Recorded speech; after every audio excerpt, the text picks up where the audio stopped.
Hi everyone, Kaz here from Learn to Sew, and today I'm going to show you how to cover a buckle embellishment, a buckle like this, or part of a buckle. It doesn't have the pin part, but if you cover these in fabric like this, you can use them for closures for your journals, like I have done here on my latest journal.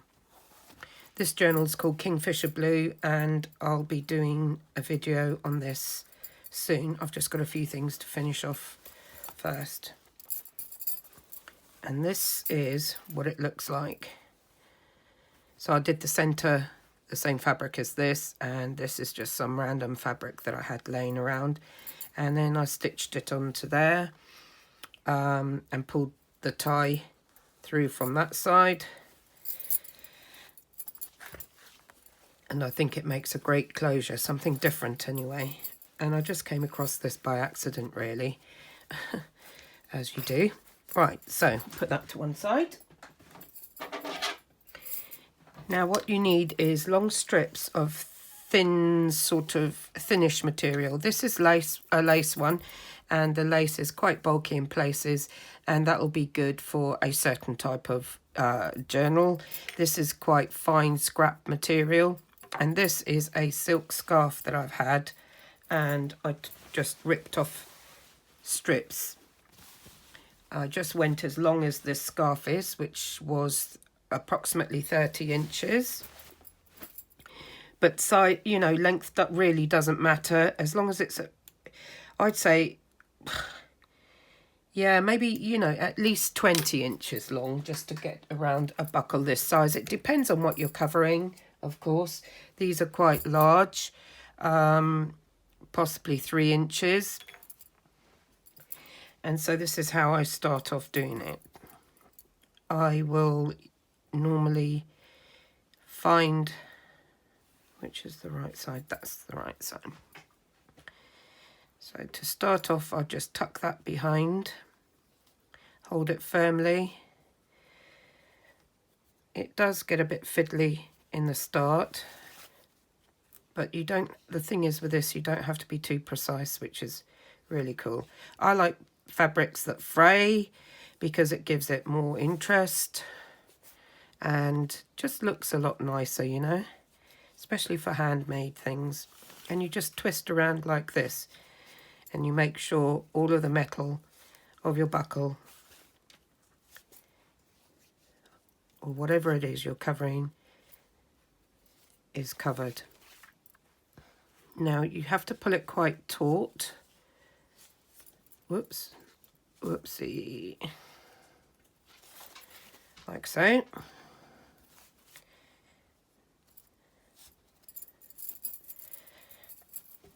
This one obviously is fraying quite a bit. You don't have to have one that frays. If you prefer not to, then you don't have to, but I just like the finished overall look of it. And you just keep going round like so.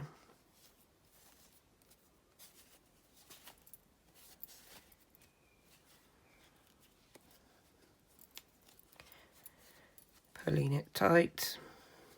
This is great for using up scraps.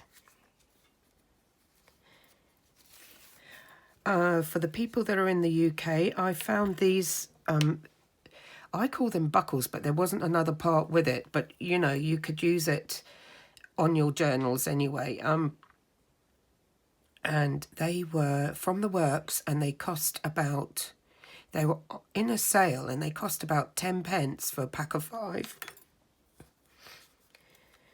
So go and check out your local works stores and see if, oh, well, you can't at the moment because of lockdown, but they may have them online. I haven't seen them online. But you find these sorts of things anywhere. Dresses, shoes, belts, old belts that you don't use anymore.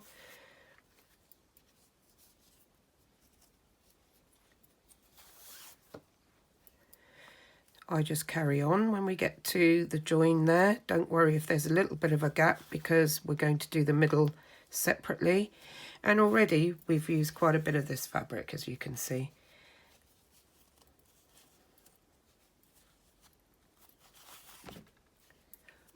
I hope you can see okay. Just keep the tension going.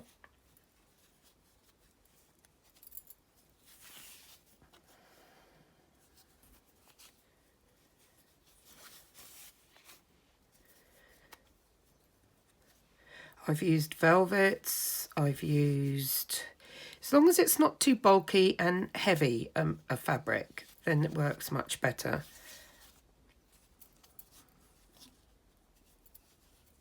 And it's really simple and effective, and you can use them for lots of things.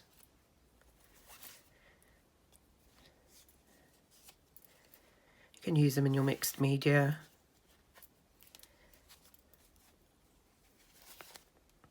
I think they make great journal closures.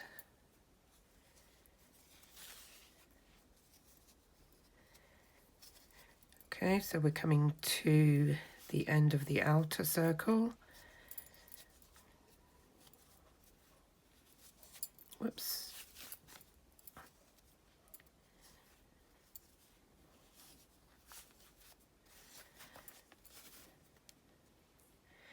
I just need to trim this end bit off here.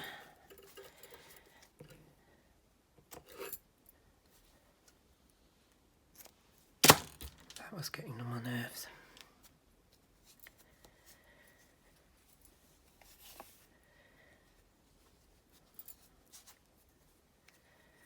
Okay, so there you can see there's a bit of a gap there. I will try and close that over by sort of going over to a slant, and then I'll pull it back through just past the line of the buckle, go back around the middle bar like so.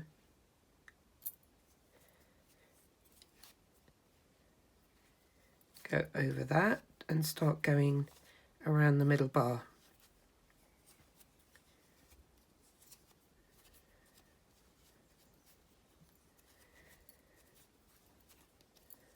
Very, very easy. The only thing that's a bit of a pain is trying to keep, you know, I've got a little bit of arthritis in my hand, so you need to keep the pressure on where you've just turned it so that you don't lose the tension.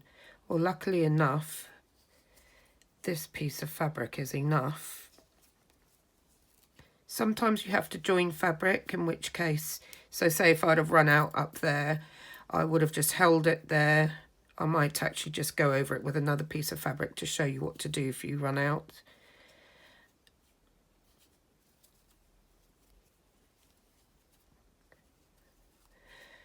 Right, I'm just going to, these little sewing clips that I have for my sewing projects are brilliant for things like this. So I don't need such a long bit to go back over the middle bar, just to show you how I join if I run out.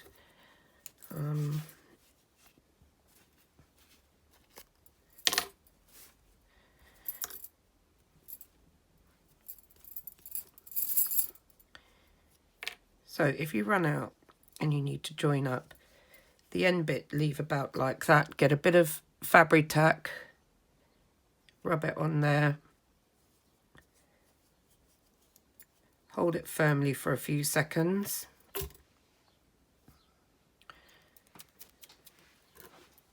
I'll just get rid of that.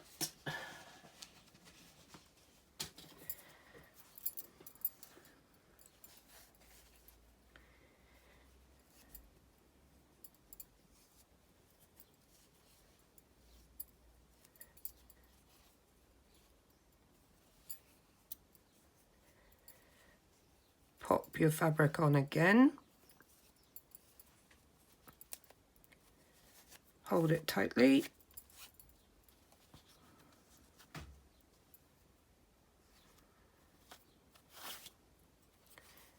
Wrap it around there. Whoops, I've let it go. That's what happens when you let it go.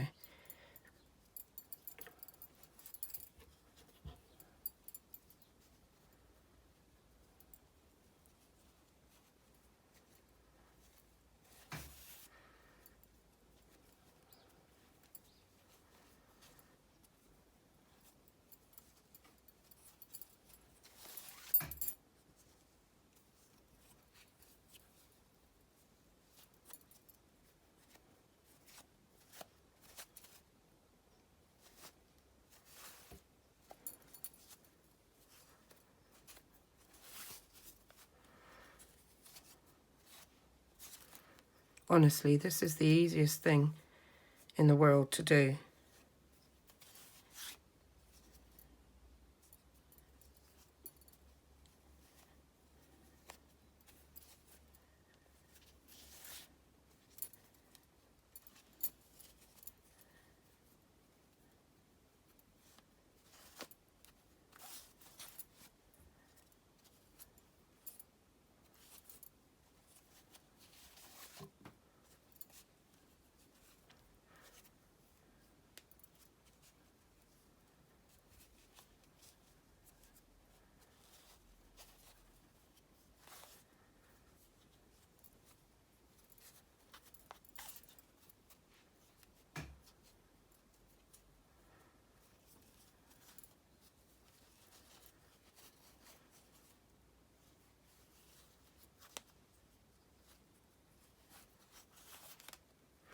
I'm going to go back up because I've just seen a spot that I've missed on the other end, just there, hoping that I've got enough to cover that.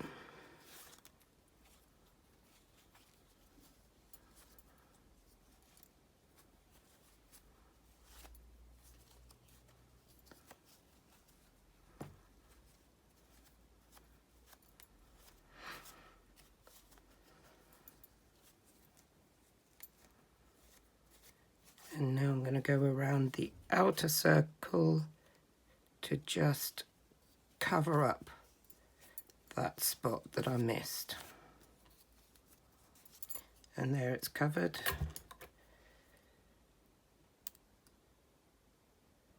Snip that off there.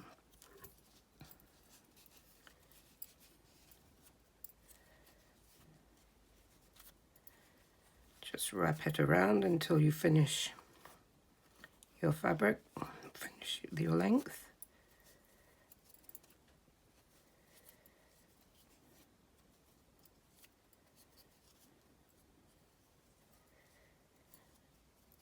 And I will secure that with a touch of Fabri-Tac.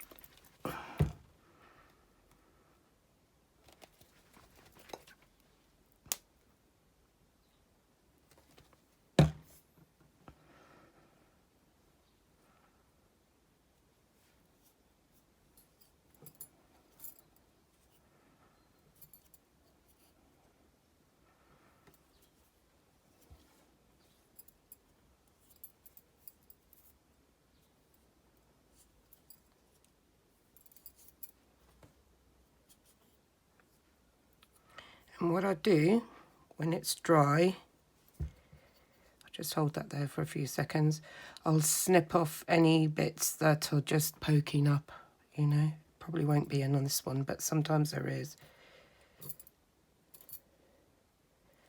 I don't need to clip that. And there you have it. This one isn't particularly frayed as it happens, but there we have our covered buckles. I hope you enjoyed this quick little tutorial, and I hope you have fun experimenting yourselves. Take care. Bye-bye.